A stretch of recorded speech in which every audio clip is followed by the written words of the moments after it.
Hello, my name is James Brown, and today I'll be demonstrating the Windows PowerShell operators. Windows PowerShell uses variables to store values, and we have a large set of operators we can use to modify or compare those variables. First, let's look at assignment operators. Assignment operators allow us to simply create variables and populate them with values all in one command. For example, here we're assigning $A equal to 5, $B equal to 10, and $C to be equal to $A plus $B. And if we run those variables, we can see that we get the expected values, 5, 10, and 15. Next, we can add to an existing variable using the add and operator. So here we see we have $A is initially equal to 100, and then we use $A plus equals 200. And then when we call that, we see we get the expected value of 300. Likewise, we can subtract from a variable using the subtract and operator. So initially $A is equal to 300, then $A minus equals 50. Is the equivalent of subtracting 50, and there we get the expected result of 250. Next, we'll look at the arithmetic operators available in PowerShell. Arithmetic operators let us apply mathematical expressions to our variables.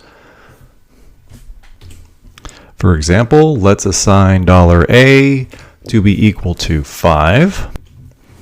Then we can use the addition operator to add 3. Bear in mind that in this case, the variable itself is not changed. If we call the variable again, we can see that it's still equal to 5. If we want to actually change the value of $A to be equal to 5 plus 3, then we need to identify it first. We have $A equals $A plus 3. And now we see $A is indeed equal to 8. Or, as we saw earlier, we can use the add and assignment operator to add to the variable. And there we have $A is equal to 8. The other mathematical operators are available to us as well. We have subtraction, where we start with $A equals 5, then declare $A minus 2. And multiplication,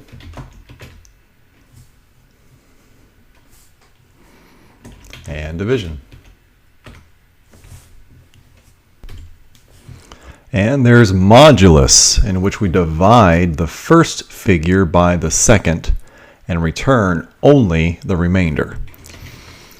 So in this example, 11 goes into 40 3 times, with 7 being the remainder, and 7 is all that we get returned. Incidentally, the modulus operator is a handy way to determine if a number is odd or even. Let's create a simple function that takes a number as an input. So here we see the dollar number will be your number to be input into the function. If the number modulus 2 is equal to 0, then that means the number is an even number. Otherwise, it's going to be an odd number. So now we can test our function by calling it, giving it a number. 5 is indeed an odd number. 16 is an even number. Next, we have a variety of comparison operators to compare the values of variables with each other. The results of the comparison operators will always be the Boolean values true or false. First, let's assign a couple of variables, $A equal to 5 and $B equal to 10. Now let's see how the comparison operators work. First, we have -eq, or equal to. Is the first variable equal to the second variable? So we'll say $A -eq $B, and that's false.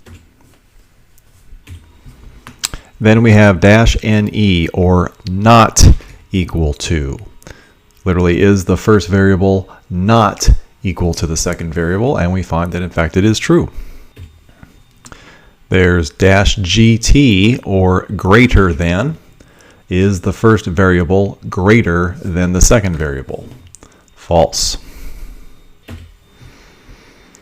And we have -ge, or greater than equal to. Is the first variable greater than or equal to the second variable? It's also false. We also have -lt, or less than. Is the first variable less than the second variable? And indeed it is. And we also have -le, or less than or equal.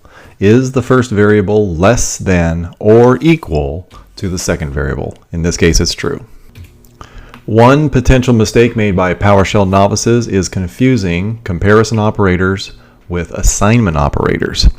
Here's an example in a script that is often seen. We begin with $score equal to 10. And we say if $score equal to 20, then you would write out you've scored 20 points, you win, else keep trying, you need 20 points. When we run this script, we see that you've scored 20 points, you win. As you can see, this was meant to test if $score was equal to 20, and if so, declare the user a winner. But we mixed the comparison operator -eq with the assignment operator $. What occurred was that the $score variable was instead changed from 10 to 20. All the if command did was check to see if the assignment was true, which it is. Then the script declared the user a winner, even though the requirement for the variable was to have a value of 20, not 10. So here is the debugged script using the proper comparison operator. Again, we start with $score equal to 10. The comparison was if $score is equal to 20, then we write out that we scored 20 points. Otherwise, we tell the user to keep trying. And in fact, that's what we saw because we made the proper comparison operator. So far, we've been looking at comparison operators with integers, but we can use the same for strings. Here we have $A equal to apple, and $B is also equal to apple. And now we can call the comparison operator $A equal to $B, and we find that it's true. Likewise, if $A is not equal to $B, that's false. PowerShell also provides comparison operators which have a matching type and are typically used with strings. Let's create a string variable. Say $P is equal to PowerShell. First, we can use the comparison operator -like. Is $P like shell? And we find that it is false. We are indeed able to make partial matches, but we must use wildcards. So here we have $P is -like power, followed by an asterisk, and that's true. And we can use the question mark to be a wildcard for a single character. $P is indeed like PowerShell leading with a question mark. That's true. And we also have -not like. So is $P not at all like power? That is true. Unlike integers, when we work with strings, case can be a factor.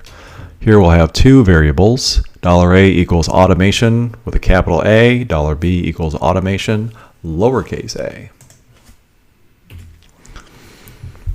So the string in $A is not exactly the same as the string in $B, but by default, PowerShell considers string comparisons to be case insensitive. So if we ask ourselves, is $A equal to $B? We find that it's true. For our purposes, that may be close enough, or maybe not. If we need the case to match, then we can add a C after the hyphen, such as -CEQ, to indicate case sensitivity. This time, if we compare $A to $B using -CEQ, we see that the result is false. Next, we have logical operators. Using PowerShell's logical operators, we can connect statements and expressions. And the most common logical expressions are -and, -or, and -not. So to begin with, let's create a few variables to work with. $A is 5, $B is 10, $C is 100. Next, we'll bring in our logical operator, -and. All the expressions must evaluate to be true. So here we're asking, is $A actually less than $B? And is $B less than $C? And in fact, it is true. Next, we have -or. Is $B less than $C? Or is $C equal to 0? In fact, we find that the first expression is valid. $B is less than $C. So the entire expression is true. And finally, we have -not, in which the statement that follows is negated. Here we're saying 10 is equal to 5 times 2, which is true. But if we proceed with -not, we find that 10 being equal to 5 times true is false. The use of operators is a key principle for working with variables and other components in PowerShell. Once again, I'm James Brown, and thanks for watching.